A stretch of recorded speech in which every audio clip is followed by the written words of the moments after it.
தன்னுடைய மகளான பராந்தக தேவி இளவரசர் ஆதித்த கரிகாலரை பார்க்கணுன்றதுக்காக காஞ்சிபுரத்துக்கு போயிருக்காங்கன்ற விஷயத்த சேர தேசத்துல இருக்கிற சாந்தனு மகாராஜரால ஏத்துக்கவே முடியல. ஏற்கனவே ஆதித்த கரிகாலர் தன்னுடைய வம்சத்துல வந்த உதிரம் கிடையாது, அவன் மேல போயிட்டு தன்னுடைய மகள் இப்படி பைத்தியமா இருக்கிறாளே, அவனை போய் தன்னுடைய மகன் சொல்லிட்டு ஊரெல்லாம் பிதட்டிட்டு திரியறாளேன்னு சொல்லி சாந்தனு மகாராஜருக்கு பராந்தக தேவி மேல ஏற்கனவே கோபம். அந்த சூழ்நிலையில போயிட்டு இப்போ அவனை பார்க்கணும்னு சொல்லி காஞ்சிபுரத்துக்கு போய் இருக்கிறாளேன்னு சொல்லி கோவப்பட்ட சாந்தனூர் மகாராஜர் காந்தலூர் சாலையில இருந்து 3 பேரை வரவழைக்கிறாரு. சோமன், பரமேஸ்வரன், ரவிதாசர்.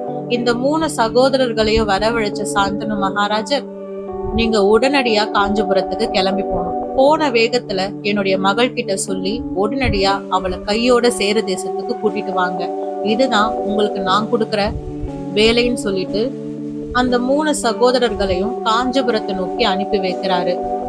அப்படி போன 3 பேரும் பராந்தக தேவிய பார்த்தாங்களா? அவங்கள கையோட சேர தேசத்துக்கு அழைச்சிட்டு போனாங்களா? ஆதித்த கரிகாலர் முதல்ல அவங்க 3 பேரையும் காஞ்சிபுரத்துக்குள்ள விட்டாரா?